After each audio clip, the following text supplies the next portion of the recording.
How are you? I'm okay. How are you? Okay, so I have the forms you sent me, and then last time the goal was to really stabilize your blood sugar, connect with your gynecologist, to get that test done, and kind of see what smoke cleared out of the way when you got your blood sugar stable, right? Yeah, right. So let me go over the form you sent me because it was the questions we asked for the follow up, and then I have your other intake form. So let me pull that up. So since your last point, which parts, and the goal is basically to improve your fatigue, anxiety, brain fog, moodiness, those kind of symptoms, right? Right. Those are changed and not changed yet. I think some of those have actually gotten worse. The brain fog might be a little better, and I definitely feel like some of the blood sugar stuff is definitely better throughout the afternoon. In the morning, I don't have those headaches. And not definitely not as much fatigue in the afternoon, but just like I have an overall like increase in fatigue, probably just like sluggishness. Okay. All right. Let's figure that out. So first question, since last deployment, which parts of your treatment program have followed? Remove all sugar, fruit, starch, carbs from diet. Awesome. Yeah. Made sure to consistently stabilize blood sugar, continue supplement protocol, complete laboratory tests. Okay. Which parts have you not followed? The stability exercise, your exercises, no problem. Do you have any new or persistent symptoms? I've been having more fatigue and less muscle exercise endurance since removing all sugar, fruit, and starch carbohydrates from diet. Okay. They could also be, they could be coincidental since outdoor allergies have been awful. Yeah. What are your current concerns? Fatigue, weight gain, weight loss resistance, outdoor allergies, less muscle exercise endurance, pregnancy, strong heart palpitations, sudden heart palpitations, question 6. Okay. What do you want to accomplish this meeting? Determine if anything out my protocol needs to be adjusted, stopped, or started. Okay. I have a plan with my gynecologist tomorrow. So you've already had it. Yeah. Weird heart sensations. Last Sunday lasted for about 4 hours. My heart kept fluttering, felt like it was stopping repeatedly, and was also pounding. I had this sensation before. Also having trouble breathing. Next day, continued to have tightness in my chest and trouble breathing to the point where I had to nebulize albuterol control times, which I had never had to do. I've been mild breathing issues today as well. I'm not sure. Intense allergies, bronchitis. Okay, we have a lot to talk about. Okay. Let's start with your blood sugar levels first. Okay. Sounds like you figured it out. You stopped the afternoon crashes, right? You don't, when you eat, Yeah. you eat, you get energy. Yeah. You do get Or energy. no, I feel like I was getting tired after eating though. You're getting tired after eating. Okay. So take me through your like average breakfast, lunch, dinner. For breakfast, I'll have scrambled eggs and then some chicken sausage, like 3 pieces, and then Sorry, stop you. Can you timeline it for me? Like what time you wake up in your first break meal? I usually wake up between like 8:20 and 9, and then I eat roughly an hour after that. Okay. So between like 9:30 and 10. And then yeah, so I have eggs and chicken sausage and a little bit of green tea. And then I might snack. I found like this company that makes these seed breads, so that they're just seeds and egg. So I've been eating that as a snack at maybe noon, and then I'll have lunch around 1, and that'll be like some sort of protein, chicken or whatever, and then some sort of vegetable salad. And then I'll have a snack maybe around 4. I'll have like pepperoni, turkey pepperoni, or some more of that seed bread.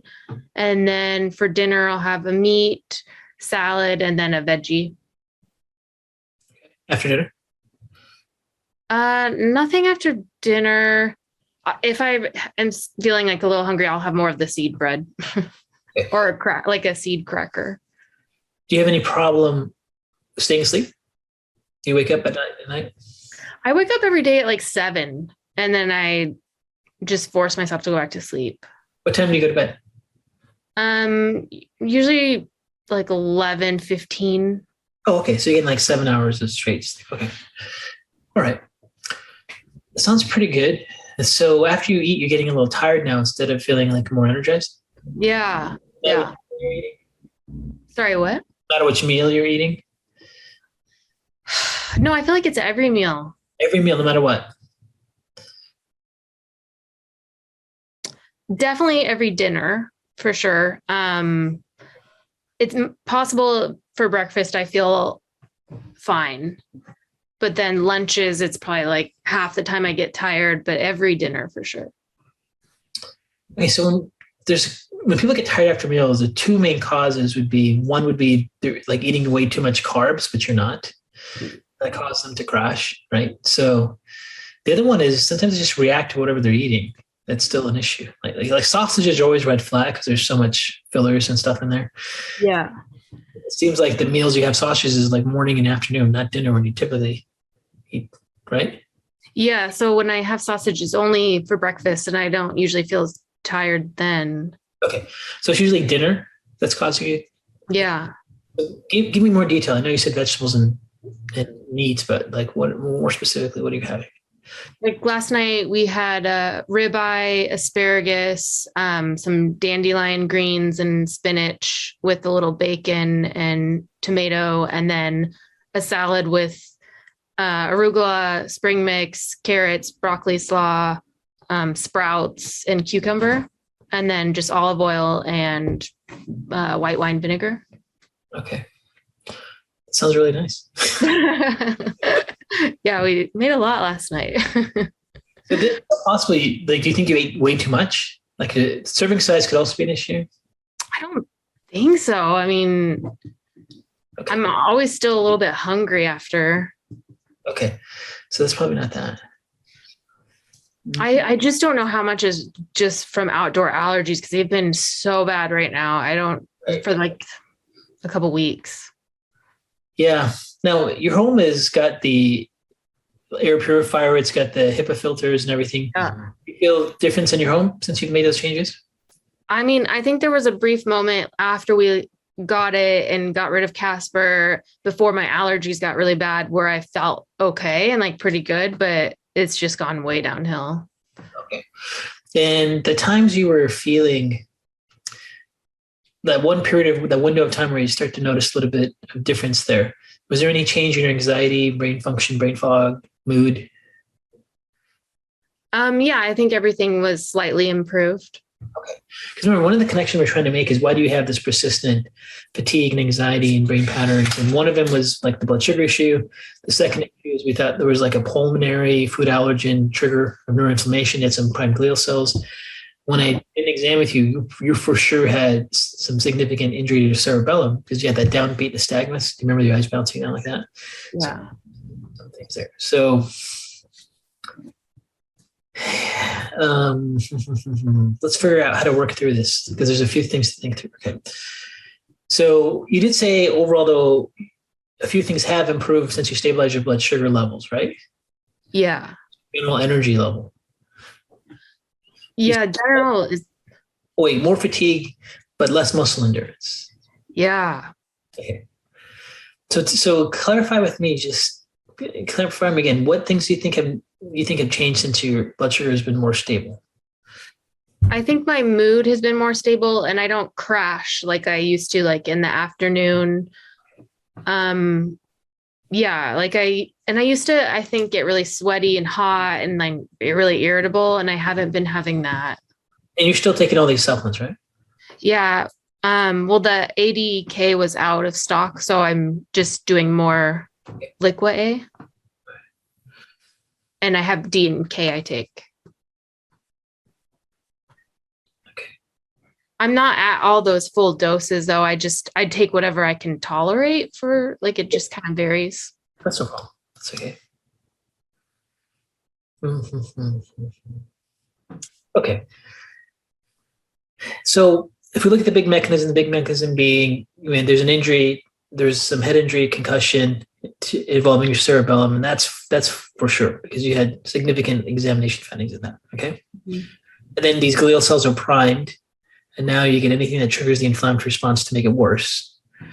And we see a window of time where your allergens were less involved and some signs that maybe your chief complaints of brain fog, depression, anxiety were sometimes changed.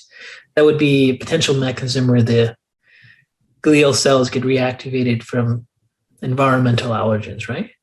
Yeah. And now if your environmental allergens or exposure is really, really high and those symptoms are there, it just supports it. So you start to see like your airborne allergies are definitely impacting your brain symptoms, like, right. And that's for sure there, right? I think so, probably. So we still have that to deal with. And we put you on like a cocktail of things like quercetin, histoplex, things to support your gut, vitamin A, all these things to support mucosal tolerance. But they can only do so much if you constantly get the exposure. Do you know what the exposure is, or is just everywhere outside is doing it? Yeah. In your environment. And I've been outside maybe like 2 hours in the last 7 days because I'm just trying not to be around anything, but it's just still horrible. Yeah. Have you tried wearing a mask? I do. Like a full on histamine? Outside, yeah. It doesn't work 100% for you. No, I guess not, because I feel like I've been having sinus headaches a lot, and then I'm just like run down and exhausted, and I was having a ton of breathing issues, and then this morning I've just been my face was really puffy and my eyes were like swollen, so I don't know what the deal is. Okay.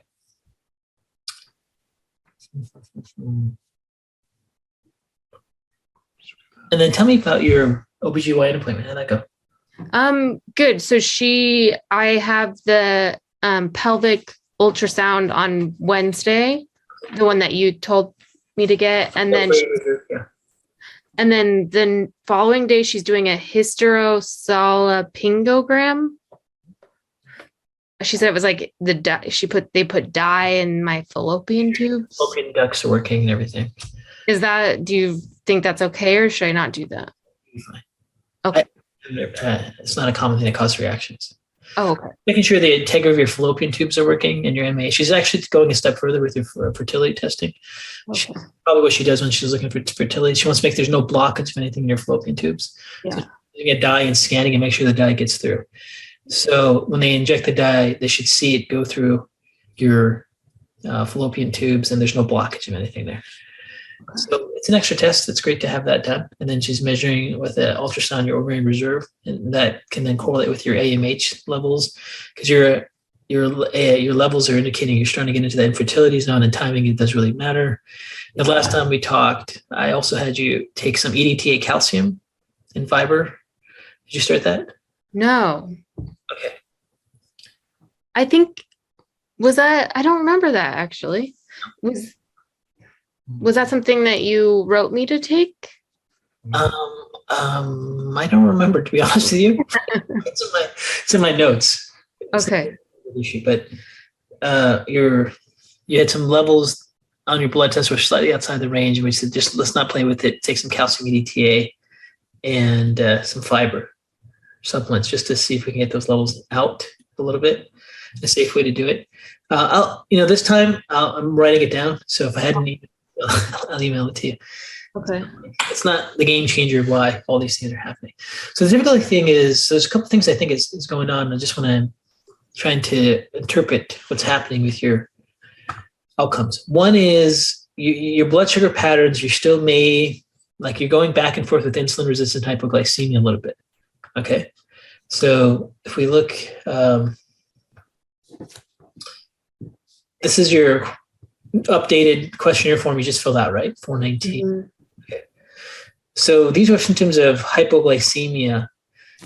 For crave sweets during the day, irritable with meals or miss. They're all ones, which is not major. Yeah. These are all symptoms of insulin resistance, like you're surging out a lot of insulin. So you're kind of like going from hypoglycemia to an insulin resistant pattern. Oh. And that can happen as well as you try to stabilize your blood sugar levels. So I am going to recommend something to help with that. There's a product that I like to use through Apex called Glycin. It has like vanadium and chromium and inositol and high amounts of B vitamins and high amounts of thiamine. And they just help improve insulin signaling, and it's not aggressive enough to really drop your blood sugar levels. Okay. So you might want to experiment with like 1 or 2 capsules per meal. You can even go up to like 4 or 5, whatever, but start with 1. And what you're looking to see is if it's what's the dosage it takes for you to not have that fatigue after you eat. Okay. So that's what you're going to try to do. So what's in there are nutrients that have been shown to improve insulin signaling, and you got to figure out how much insulin signaling support you need. If you get to like 4 or 5 capsules, it's not working, then you have to do something much more aggressive. But we don't want to be too aggressive with you because you have a history of being hypoglycemic. We don't want you to crash, so we'll just go a little bit slower. So I think we have to get you out of the insulin resistance patterns, and I still think some of your blood sugar function is potentially contributing to your overall chief complaints. Okay, so we want this side here to look like that side. Okay. Zeros and ones. Okay. The most important one being really the tiredness after you eat is the biggest. Yeah. Okay. Now also be on the lookout if there is a food sensitivity or food something that could be a factor there. That can also be a cause, but if it's not, just talking to you, I don't see a clear history of it. Like if it was for sure the chicken sausages you ate, like when that, then it's like, okay, there's some filler in there that's really messing with you. Yeah. Okay. Yeah. So we're going to kind of work on the insulin resistance pattern. With the insulin resistance pattern, typically when people have fatigue after meals, you try to see if there's a lot of carbs. You try to cut down the carbs, and then you try to see if the load of the meal is way too big. And for you, if you're still hungry afterwards, and there's not much more carbs to cut out, you just may need to take something to help make that efficiency there. So I would say keep doing what you're doing with your diet. Just try to take some insulin support and see how that goes. Okay. That's one layer of, I think, your chief complaint. The second layer of your chief complaint is you get these allergens. These allergens are real. You're having high IgE response to them. They're probably going to be a contributing factor. We're trying to do these things to help heal your lung barrier with all the supplements and everything you're taking, like the high amounts of vitamin A and D and K. And that may take a little bit of time, but if that consistently is there, that may be a factor. Yeah. So there's not much you can do other than what you're doing. You did try low dose antigen therapy in the past, right? Is that like the allergy shots or drops? That's like a micro dosing. Yeah, I haven't done that. Okay.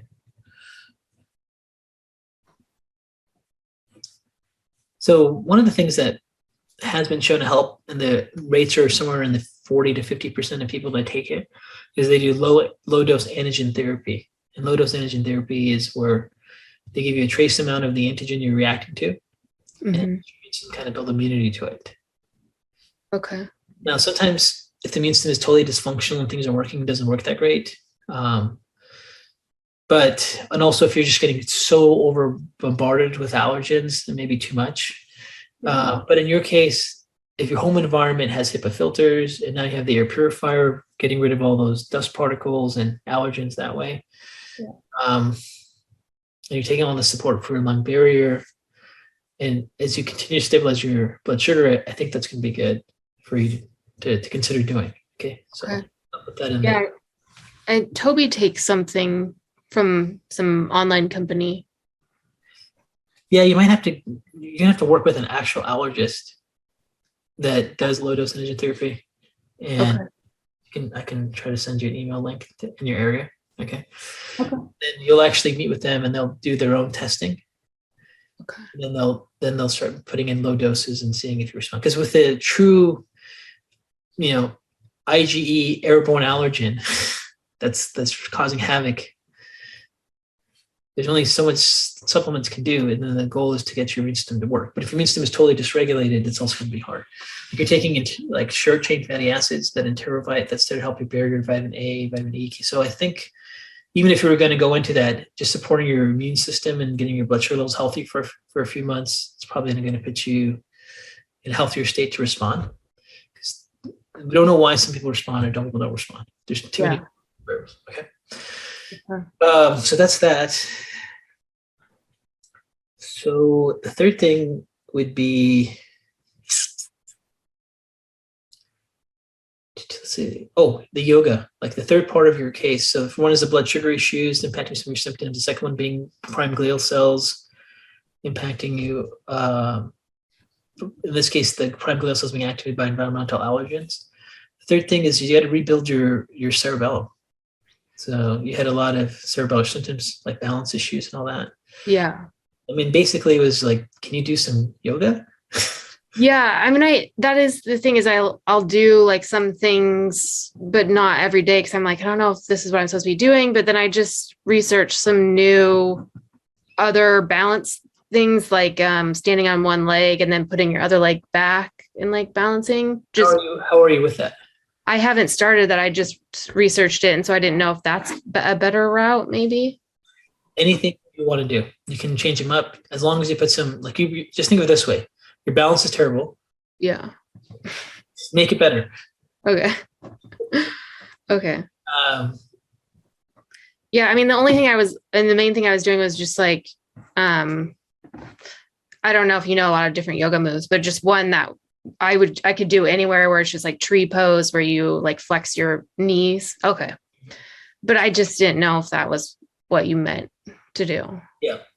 So basically, when there's just the thing of this, if you have an injury and after doing a very thorough evaluation, we can see if you had an injury, it's most likely the back of your brain, the cerebellum, because you had that downbeat nystagmus pattern and other clinical examination findings like poor posture, poor balance, like walking, all those things are off. Those cells are, let's say, primed, inflamed, injured. And when you don't activate them, the inflammation injury gets worse. Okay. And actually what happens is the glial cells around it think neurons are not being activated or dying, so they just chew them up. Yeah. Yeah. So the more you activate them, you actually, from what we understand with the physiology of BDNF and other factors being released when you do exercise specific for that region of the brain, you actually release things like growth factors and opioids that help the brain heal and also reduce inflammation there. So if you, let's say, for example, do have an injured cerebellum and you have this inflammation there from the injury, then that inflammation is continuing on to happen. You can have the environmental allergens then flare it up and trigger it more. And now your brain fog, your anxiety, all these things are much worse, right? And your anxiety is worse with movement, motion, crowded places, and all those things, right? Yeah. They're all cerebellum. So, because your cerebellum is judging where you are in space compared to your environment. So, if your cerebellum is injured and inflamed, and then you're on a lot of motion and movement and everything, it's not functioning, it's not firing, and then all your anxiety symptoms come up, and then your brain fatigues, you get into depression, you can get into mood changes and all that. That's there. Every time you do cerebellar stimulation activation, which is basically balance, right, posturing, you're actually releasing opioids and BDNF that are healing that and reducing the inflammation in that area. So that's why we need you to do it, but the best way to think of it is just like, hey, your balance is not good, fix it. So if you want to stand on your foot, you want to do a pose, you want to close your eyes, you want to get a balance board, you want to do a yoga session, you want to diversify because when it gets boring. Yeah. Try to like, your goal is to have the best balance in any given room. Okay. Walk into a room with people, you do some balance challenging tests, and you should be the best at it. Okay. Whichever ways work best for you to do that. So there's a part of like, if there is an inflamed glial cells in your cerebellum, they're injured, until you can get that injury healed, like you're always going to be prone to having environmental triggers flare that up. Okay. That's like the third layer of your case is these injured cells in your brain. The second layer is you've got neuroglial cells being triggered by environmental allergens and pulmonary barrier issue. And the third thing is the blood sugar. The blood sugar you're almost out of, but you just have some insulin resistance patterns. Environmental allergens, you can try the low dose antigen therapy. And then the cerebellum stuff you got to do your exercises for. So you got to dig yourself out of this vicious cycle. Okay. Does that make sense? Any questions on that? No, that makes sense. I guess I didn't realize how important it was, but now it definitely seems important to make sure I do. Like it's hard to like, oh yeah, well, my balance is fine. I get through the day. Yeah. We're not having to do that for your balance. We're having to do it so you don't have brain fog and anxiety and brain inflammation, right? Yeah. Anxiety can be generated by motion and movement in crowded places. Yeah. It's not metabolic. That's neurological. Yeah. It's not like a magnesium deficiency causes you to have sensitivity to motion movement. Yeah. That's the thing there. Okay. I got your lab test back too. So your C-reactive protein, remember we checked a few things. We want to retest them. Yeah. So let me go over to them. Blood test here. So your C-reactive protein levels were elevated in the 2.5 range before. Now they're down to a normal range. Okay. I checked your serum histamine levels just to see if they were like crazy high. They weren't too bad. Your T3 levels are still pretty low. Like you're not converting T4 to T3. Yeah. Thyroid conversion issue there. Yeah. Okay. Now, remind me, are you taking thyroid meds? Yeah. I'm on 75 micrograms Tirosint and then just 5 micrograms Cytomel. And I was told I should take more Cytomel, but it seemed like it was giving me more anxiety. So I didn't know if I should continue taking more. So the Tirosint is like the most hypoallergenic form, but it's only T4. Yeah. Right. Cytomel has T4 and T3. So typically when you see like a pattern where a person's not converting to T4 to thyroid to T3, you look for underlying inflammatory triggers. That's like a main cause. Selenium has been shown maybe to be a factor. If you want to, maybe we'll add just in case, have you increase your selenium. I'll email you. Okay. Okay. Increase selenium, T4 and T3. There's something I like to use that helps with T4 and T3 conversion. It's called ThyroCNB. There's some herbs and botanicals and selenium in there. That's in that product. So what I'll do is I'll put you in a product called ThyroCNB in addition to that glycine supplement, because that'll help. One will support like the insulin resistance pathway. One will help T4 and T3.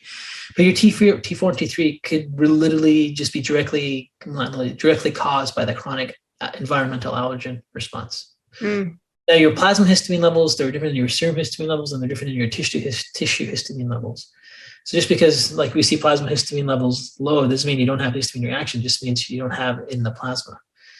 So but your symptoms are more an indication. So don't let like throw you off. This is confusing. This is just one window of looking at where histamine responses are, right? You can have a lot of histamine levels in your nasal mucosa and in your tissues that are unrelated to what your plasma histamine levels are. Okay. But those environmental triggers that you're noticing clear symptoms of could be why your T3 levels are low. So we'll try to give you some nutraceutical support for that pathway. Will it be enough? We don't know. And the problem is when you have like anxiety patterns and you have, let's say, injured cerebellar cells, when you increase your thyroid hormones, it starts to activate receptors to make it more sensitive. So if it's giving more anxiety, impacting your brain more than it's impacting your tissues, so you're more sensitive to it. So you may not be able to compensate with like just the right T3 dosage. Yeah. So like a person that practices functional endocrinology or clinical endocrinology, and they work with endocrinology, that's what the strategy would be, is to give you more Cytomel, because it would give you that extra T3. Yeah. But if you can't tolerate it, you're kind of out of luck, unless you want to have them try to find different T3s for you. But there's always the chance with your history, it's just going to cause anxiety again. Yeah. So that's the clinical situation. So what are your thoughts on that? What makes sense to you? Yeah. So I think you called it tyrosine. Could that increase my anxiety and then make me need to take the Cytomel off totally, or not really? I'm sorry, the tyrosine. I don't think I mentioned tyrosine. I meant selenium. I thought you said tyrosine B. Oh, there's a nutraceutical supplement called ThyroCNV. CNV standing for converter. I'm sorry, and that has selenium and botanicals in there that help with this conversion pathway. Meaning, there's some botanicals and chemicals that have been shown to activate the enzyme. It's called 5-deiodinase. It helps convert T4 to T3. That will not cause you anxiety. It doesn't cause people anxiety. It doesn't stimulate you making more T3. Okay. But if you actually play with T3, you might have the same response you had before. Yeah. Someone just looked at your lab, they would go, you should probably take more T3. Yeah. But that's only part of the picture, right? So your T3 is like less than ideal. It's low. Yeah. But we didn't check your we only checked the T3 because all the things that were wrong. There's the other possibility is like you went into a hypothyroid state all of a sudden, which I don't think happened because levels are stable. Yeah. So this is an area where there's a couple options. You can call your prescribing thyroid physician and kind of work through it and experiment with the dosages some more. Show them this panel and see what you want to do with that. There's a strong possibility with your underlying brain anxiety patterns that you won't get to enough T3 to change this before you get anxiety. Or the other issue is you can just try to take some things to help that T4 to T3 conversion nutraceutically, which is that tyrosine V, and then hopefully as your environmental load changes over time with weather changes and other things, that these levels start to come back. What do you want to do? No, I think I'd be interested in the tyrosine VB or whatever it is. But I do think this happened last year where my levels were stable, and then I think it was spring came around, and then my levels all got horrible, like TSH and everything. So now that you said that it could be from allergies, I think that's happening. Yeah, I mean, this could be the side effects of your immune reactivities going up, the airborne allergen reactions causing these disruptions, right? Then the question is, can you compensate with them, or do you get to the underlying issue? So the underlying issue, the only real approach that's left besides nutraceuticals would be like the low dose antigen therapy. Yeah. I mean, so can I try both the low dose antigen therapy and the one that you recommended, the tyrosine? Okay. Yeah, they'll work for different mechanisms. But so let's just so I know I'm on the right page. So the goal would be you're going to basically take some insulin sensitizing support to see if that stops your fatigue after meals under control. That's a product called glycine. And that's just basically, like I said, B vitamins, chromium, vanadium, high amounts of thiamine. Yeah, just nutraceuticals, just much higher levels than a multi specific for signaling pathways. Okay. And for the allergen, I mean, other than wearing a mask and having your house being as clear as it can be and removing your beloved dog to reduce your allergen load, you're left with just looking into low dose antigen therapy, right? Then for your thyroid, you can just try to see if that conversion nutraceutical support is enough for you, if it changes your symptoms. We can always retest your T3 whenever you want, or thyroid panel, but that's an area where you can also just work with your prescribing physician if you want to try that T3 level, just keeping in the loop of what you decide to do with that. You can do any one of those approaches, but I'll recommend that tyrosine V and glycine supplement for you. And then within the next month, if you can, or if you can give me an update about get a copy of your test results with your OBGYN for me, just say for your medical records, for healthcare professionals you're working with, and then try the glycine out, see if that helps you with your fatigue after meals, and then it's going to probably take you some time to get in with someone that does low dose antigen therapy, but that'll be kind of the direction you're going. Okay. Any questions for me? So yeah, I thought that I would maybe see a little bit of weight loss from doing the less carbs and or like no carb and the no fruit, but it just seems like I've been bloated and still didn't lose any weight. So is that just something that my blood sugar isn't totally regulated yet because of the insulin resistance? Okay. I mean, the things, if you're having insulin secretions, like insulin will shut down your fat burning enzyme. So as long as insulin's high, you can't burn any body fat. Okay. Possible, but let's see what happens when you actually get rid of all your fatigue after eating symptoms, your insulin resistant symptoms, and what happens to your efficiency in your metabolism.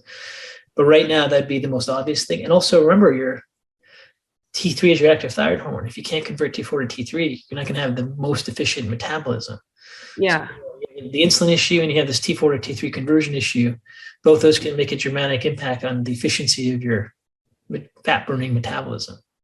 Okay. Yeah. Okay. So then also, do I stay on the same diet without doing any starchy carbs and the fruit, or?